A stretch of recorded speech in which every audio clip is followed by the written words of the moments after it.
The 80s were an incredible time for horror, and during that decade we were introduced to two of the genre's greatest icons, Freddy Krueger of the Nightmare on Elm Street franchise and Jason Voorhees of the Friday the 13th films. Those two gained a popularity that could rival that of the monsters and Mad Men Universal brought to the screen back in the Golden Age.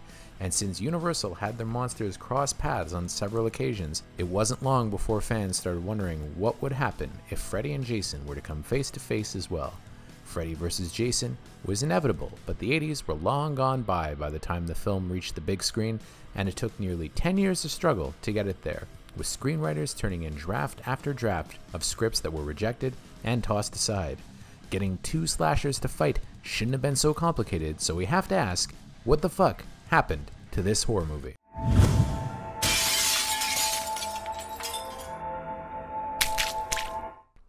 When the idea of Freddy vs. Jason first came up, the characters were still at two different companies.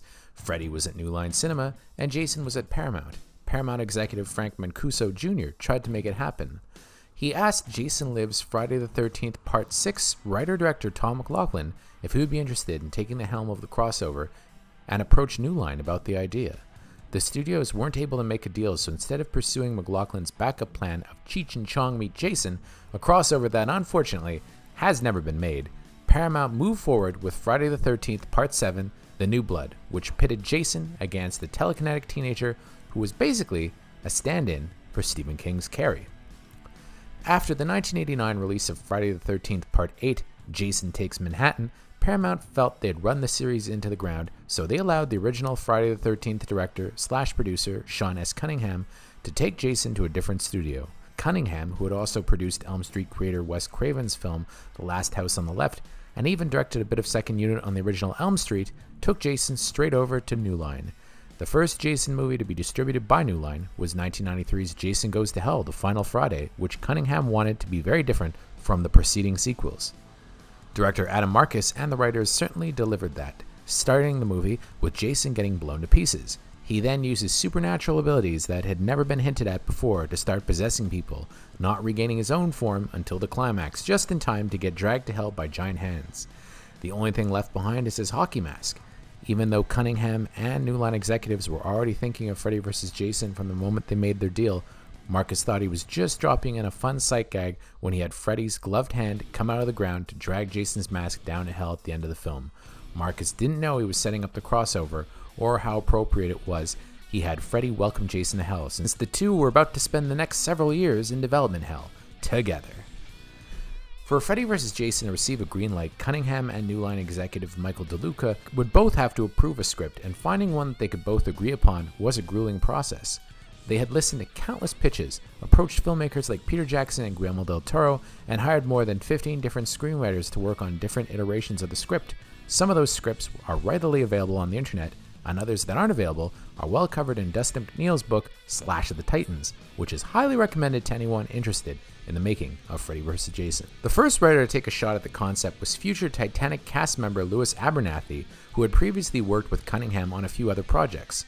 Abernathy crafted a story in which a cult of Freddy-worshipping teenagers abduct a young girl with the intention of impregnating her with a soulless child. By inhabiting the body of the child, Freddy will be able to rule the world. The girl's older sister figures out that her best chance to thwart Freddy and the cult is to resurrect Jason Voorhees and sick him on them. Abernathy had done some uncredited revisions on Jason Goes to Hell and even wrote the film's opening sequence, so he knew that the body Jason was taken to hell in was a different one from the body that exploded at the beginning of the movie.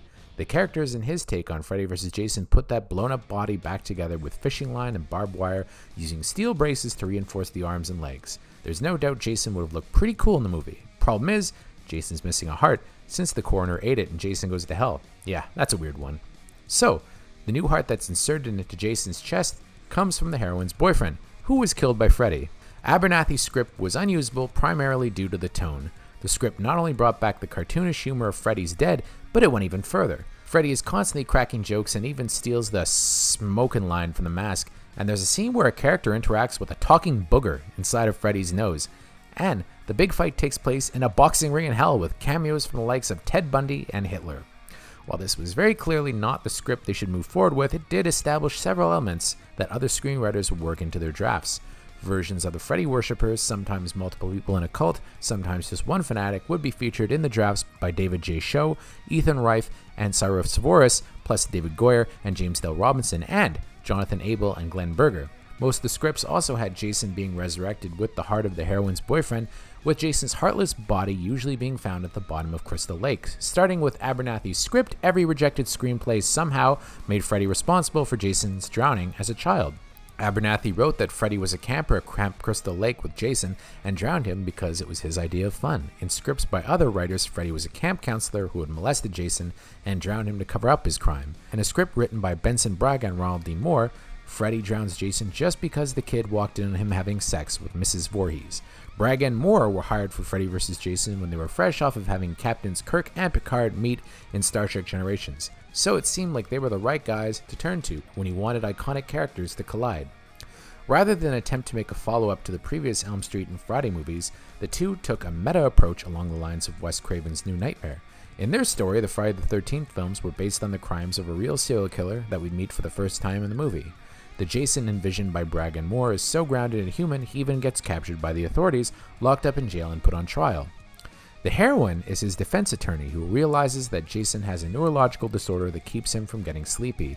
When he's sedated, he dreams of the man who drowned him, Freddy, who did not have movies made about him in this world, and his body serves as a doorway through which Freddy can enter waking reality with his dream world powers intact. Freddy takes advantage of this and ends up causing mayhem at a shopping mall, which is also where the climatic battle takes place. The Braga Moore script was interesting and unique, but the way they reimagined Jason begs the question. If the Freddy or Jason in Freddy vs. Jason weren't the same characters fans had already come to know and love, why should the fans care about a crossover at all? The entire appeal of having the two clash is lost. The same issue came up again in other drafts as the writers repeatedly attempted to go meta with the concept instead of scripting a matchup between the Freddy and Jason we had all seen in previous movies. In 1991, Peter Briggs wrote an Alien vs. Predator spec script that was purchased by 20th Century Fox, and since he had experience writing a crossover, he was the next writer to get hired for Freddy vs. Jason. Briggs' draft is the only full screenplay written for the project that actually brought back heroes and heroines from previous Freddy and Jason movies. Specifically, he had the survivors of Jason Goes to Hell meet up with Alice Johnson, Freddy's nemesis from Elm Street 4 and 5, with her young son Jacob, the dream child himself. As fun as it would be to see the characters from a Jason movie get menaced by Freddy and to see Alice face off with Jason, Briggs dropped these characters into an overblown apocalyptic story that begins in the 17th century in Italy and is ultimately about a demon called Thanos, no, not that Thanos, planning to take over the world in the year 2000, with Freddy and Jason basically just serving as his henchmen. Freddy isn't featured enough in the script, while Jason is the one resurrected by cultists this time, emerging from hell with a chrome mask reminiscent of the poster of Jason Goes to Hell. Journeys through the netherworld and even some time travel come into play by the time it's all over, and Briggs reveals that Jason lived on Elm Street when he was a child, which is why he became Freddy's first victim after the child killer gained his dream powers. The Briggs draft became one of the most popular rejected scripts when Fangoria ran an interview with the writer in July of 1995. Briggs told them that New Line was hoping to get the film released in '96, but fans actually had to wait 7 more years. The Crow screenwriter David J. Sho, who also worked with New Line on some Texas Chainsaw Massacre and Critters movies, did a direct rewrite of the Abernathy script, taking a more serious approach to the material than Abernathy had. Sho's largest contribution to the development process was to make a character named Dominic the leader of the Freddy-worshipping cult, which Sho called the Fredheads. The executives really latched onto this Dominic guy and had him brought back as a human antagonist in several other scripts, including one by Tales from the Crypt Demon Knights Ethan Raife and Cyrus Voris. Coming along just 6 months after the Sho draft, the script by Raife and Voris was titled Freddy vs. Jason Millennium Massacre, and it merged the basic ideas of the Abernathy script with the year 2000 apocalypse idea at the core of the Briggs draft. A cult called the Fredheads, led by Dominic Nikros, is trying to release Freddy from limbo so he can destroy the world. To protect her sister from the cult, a young woman resurrects Jason and sends him after Freddy, who raped and drowned him when he was a child. Raife and Voris apparently pulled off the Jason vs. Freddy and his cult idea better than other writers had because their take on the material very nearly got a green light. With their script in place, New Line began searching for a director. The person they chose was special effects legend Rob Bottin, who is best known for the work he did on John Carpenter's The Thing. Bottin would be making his directorial debut on the film and planned to redesign the looks of both Freddy and Jason. He also came to the project with his own story ideas, convincing New Line to scrap the Raife Voris script. Bottin wrote him a treatment that centered on a girl and her friends going to Camp Crystal Lake and tripping on a drug called somnambuline that allows them to share each other's dreams. While being stalked by Freddy fanatic Dominic Nikros, they also hallucinate encounters with Freddy and Jason, who are just film characters in their reality. But somehow, these film characters are also alive and capable of killing them and of fighting each other. David S. Goyer, who worked with New Line on Dark City and the Blade trilogy, and would eventually write the iconic mashup Batman v Superman, teamed with comic book writer James Dale Robinson on an unsuccessful attempt to turn the Bottin treatment into a sensible screenplay, and future Kung Fu Panda writers Jonathan Abel and Glenn Berger also weren't able to make it work. Bottin soon drifted away from the project, and the Mask and Time Cop writer Mark Verheiden, who went on to be a showrunner for the third season of Ash vs. Evil Dead, was hired to make one last attempt at turning Bottin's treatment into a usable script. Verheiden tried to improve the idea by taking Dominic Nikros out of the mix and removing the meta approach, setting the story in the continuity of the existing Elm Street and Friday movies. But his draft didn't get the go-ahead either. Now Cunningham was getting restless, and he started to develop a Jason movie that he could make while waiting for Freddy vs. Jason to get off the ground. He gave New Line a deadline. If they didn't have a script he could greenlight by a certain date, he was going into production on Jason X. Michael DeLuca didn't want that to happen and tried to stop Jason X by asking the Cell writer Mark Prestovich to get a draft of Freddy vs. Jason ready in 6 weeks. Prestovich made the deadline, but there was no way his version of the crossover was ever going to be made. Entrenched in academia, the Prestovich draft centers on a grad student who inadvertently summons the title characters back into existence by simply putting together a presentation on them. The legendary killers then start terrorizing people around the campus. It's all surprisingly intellectual and would have made for an extremely dull movie. The fact that Jason X exists shows it didn't go over well at all. By the time Jason X was ready for release, there had been a major shakeup at New Line. The studio got new owners, many employees were let go, and lost in the shuffle was Michael DeLuca. He was replaced by Toby Emmerich, who was open about not being a fan of horror, and Emmerich put I Know What You Did Last Summer producer Stokely Chafin in charge of Freddy vs. Jason. Before DeLuca left the company, he hired the writing duo of Damian Shannon and Mark J. Swift, who had no produced films to their credit, to write a new draft of Freddy vs. Jason. When Shannon and Swift turned in their script, Chafin thought it was good enough to get the movie into production, and even though Cunningham had issues with the script, he signed off just because he wanted Freddy vs. Jason to get made already. Although the box office failure of Jason X made New Line a little hesitant about making another Jason movie at this point, they decided to move forward with it anyway. The search for a director ended with Ronnie Yu, who had recently revitalized another popular slasher franchise with 1998's The Bride of Chucky, and was also famous for his Hong Kong films, including The Bride with White Hair. With Yu at the helm, Freddy vs. Jason finally went into production in September of 2002. It would be easy to be cynical and speculate that the Shannon and Swift draft wouldn't have gotten the green light earlier in the development process, that the new executives at New Line just gave the okay to the first script that landed on their desks, and that Cunningham shrugged his shoulders about it. But even though things had changed by the time Shannon and Swift were done with their draft, they had still truly cracked the code on how to write a successful Freddy vs. Jason script.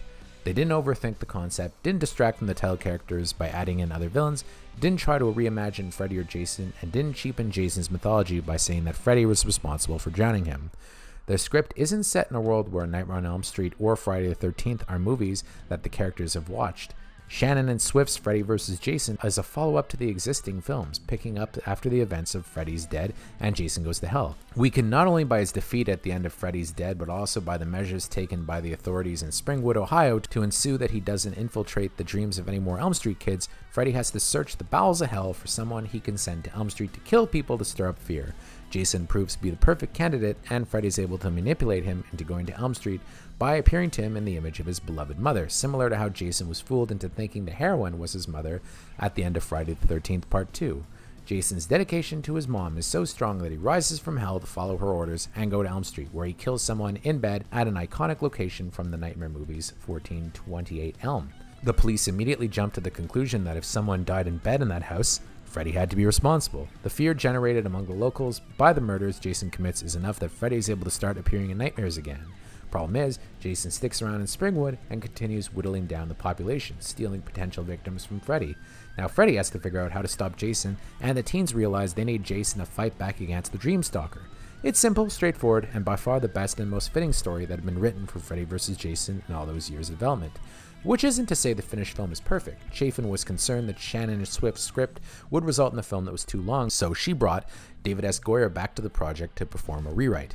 Goyer was able to streamline the script, but while doing so also made sure the characters reiterate the plot to the audience over and over again through some very clunky dialogue. Apparently, the producers were concerned that viewers wouldn't be able to keep track of what was going on, despite how simple it is. While Yu brought a terrific visual style to the film and turned the fight between Freddy and Jason into a glorious bloodbath that lived up to all the anticipation, it has been claimed that he was more focused on the visuals and action than he was on the cast performances, combined with the rewritten dialogue that resulted in some awkward, laughable moments. And then there's the fact that Jason was recast. Kane Hodder had taken over the role in Friday the 13th, Part 7, The New Blood, and when Part 8, Jason Takes Manhattan was heading into production, no one thought to contact him. The movie was going to be shot in Vancouver, so Canadian stuntman Ken Kirzinger was brought in to play Jason, until Hodder reached out to the producers and fought to be brought back. When he was rehired, Hodder became the first person to ever play Jason twice. Then he reprised the role for Jason Goes to Hell, and again for Jason X. The entire time Freddy vs. Jason was in development, fans and Hodder himself assumed it would be a given that he'd be playing Jason in it, just as it was a given that Robert Englund would be playing Freddy again. Fans wanted to see Englund and Hodder fight each other, but they didn't get to. There's never been a direct answer for why Hodder wasn't hired to play Jason. New Line execs said Yu had his own vision for Jason that required an actor with a different build. Yu has said that recasting was the studio's decision. Whatever the case, Freddy vs. Jason was filmed in Vancouver, and Ken Kirzinger, who did a few stunts as Jason in Jason Takes Manhattan, and also got tossed around a diner by Hodder in the movie, was again hired to play Jason. This time the casting stuck, and Kirzinger replaced Hodder more than a decade after he was originally supposed to. It wasn't the Jason anyone expected to see in the movie, and there are some great things about Kirzinger's Jason. He's intimidating, he's brutal, and an unstoppable force, but Yu's choice to make Jason move slower than ever before, with Kirzinger calling some of his movements painfully slow, did result in a divisive representation of the character. The Goyer rewrite and Yu's direction also give viewers the mistaken impression that this movie says Jason is afraid of water, which every Friday fan knows he isn't. Shannon and Swift's idea was that Freddy would be able to tap into the fear Jason felt as he was drowning when he was a child. Jason isn't afraid of water, but he was scared when he was drowning. Freddy's able to use that against him, but in the movie, when Jason won't strike at Freddy simply because there's some water flowing between them, it looks like Jason is afraid of water, even though that wasn't the intention. Freddy vs. Jason definitely has its issues, and some of those have caused it to age pretty poorly, but it's still a lot of fun. Going ahead with the Shannon and Swift script and hiring Yu to bring that script to life paid off for New Line. Their audience had been wanting to see Freddy fight Jason since the 80s, and when New Line gave them that fight, they came out to watch it. All those years in development hell became worth it when Freddy vs. Jason was released in August of 2003, 10 years to the month after the release of Jason Goes to Hell, and earned over $116 million at the global box office. Fans have debate over which of the characters won the fight, but this movie was a victory for all involved.